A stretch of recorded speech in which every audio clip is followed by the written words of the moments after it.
অনুমানের রান্নাতে আজ আপনাদের সাথে শেয়ার করতে যাচ্ছি খুবই সুস্বাদু একটি ভর্তা রেসিপি।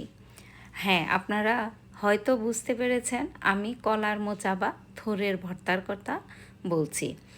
কলার মোচা বা থোড় যে নামেই আপনারা চিনে থাকেন না কেন, আমি কলার থোড়ের উপরের অংশটা দিয়ে তরকারি রান্না করেছি, আর ভেতরের যে কলার মতো এই ছোট অংশটা এটা দিয়ে আমি ভর্তা করেছি।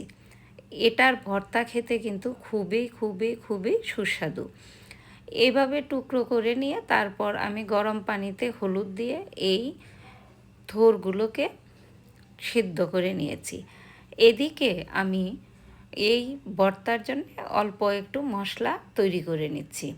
কাজু বাদাম, কাঁচামরিচ, সামান্য পেঁয়াজ কুচি, তারপর সর্ষে, পোস্তদানা, সামান্য একটু লবণ ও সরিষার তেল দিয়ে খুব ভালো করে আমি এটাকে ব্লেন্ড করে নিয়েছি।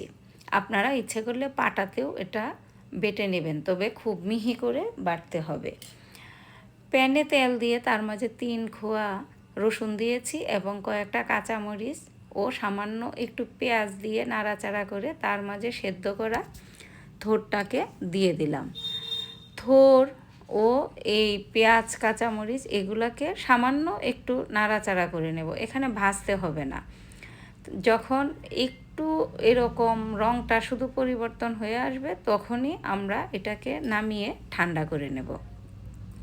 নামিয়ে ঠান্ডা করে তারপর এটাকে পাটায় বেটে নিব বা ব্লেন্ডারে ব্লেন্ড করে নেব। আমি ব্লেন্ডারে ব্লেন্ড করে নিয়েছি। তারপর ওই আগে যে পেস্ট করে রেখেছিলাম সেটা থেকে 2 চামচের মতো এখানে দিয়ে দিলাম। কড়াইয়ে সরিষার তেল দিয়ে দিলাম। তারপর তাতে কালো জিরা ও আস্ত শুকনো লঙ্কা ফোড়ন দিয়ে দিয়েছি। ফোড়ন দিয়ে থোড়ের বাটাটা দিয়ে এটাকে ভালো করে মিশিয়ে নিচ্ছি। এই দেখুন রঙটা কত সুন্দর হয়েছে। যখন এটা দলা পাকিয়ে আসবে তখন এটা নামিয়ে নেব।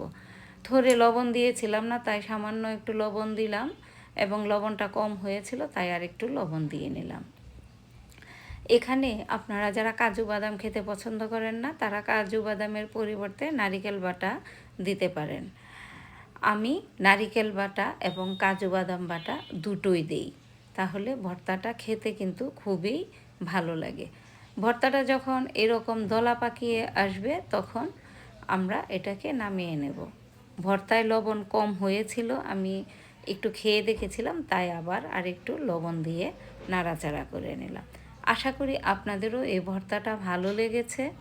আপনারাও রান্না করে খেয়ে তারপর অনুমানের রান্নাতে আমাদের কমেন্টস করে জানাবেন ভর্তাটা খেতে আসলে কতটুকু স্বাদ পেয়েছেন।